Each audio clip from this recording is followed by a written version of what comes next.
చంద్రబాబు నాయుడు గారు అంటారు వైఎస్ఆర్ కాంగ్రెస్ పార్టీ వాళ్ళకి పని చేయొద్దంట. ఏమనాలా మనిషిని? అసలు ఆ మైండ్ ఉందా లేకపోతే మైండ్ పోయి మాట్లాడుతున్నాడా?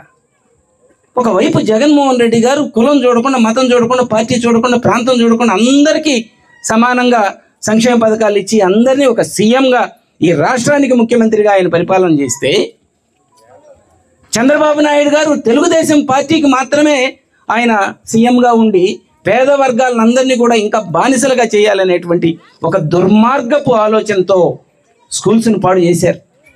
యూనిఫామ్లు ఇవ్వట్లేదు, భోజనం పెట్టట్లేదు, అక్కడ స్కూల్లో ఉండేటువంటి ఉద్యోగులను కూడా తగ్గించి ఈ బడుల్ని పూర్తిగా నాశనం చేసేటువంటి పని చేసి అమ్మ ఒడి తీసేశాడు, విద్యాదీవెన తీసేశాడు, రైతు భరోసా ఇవ్వట్లేదు. ఇప్పుడు ఇన్ని రకాల మోసం చేసిన చంద్రబాబు నాయుడు గారు మనం ఏం చేయాలి? ఇంకొక 10 సంవత్సరాలు కానీ జగన్మోహన్ రెడ్డి గారు సీఎంగా ఉంటే ఈ పల్లెలు ఎలా ఉండేవి? ఈ పేదవాళ్ళ బతుకులు ఎలా ఉండేవి?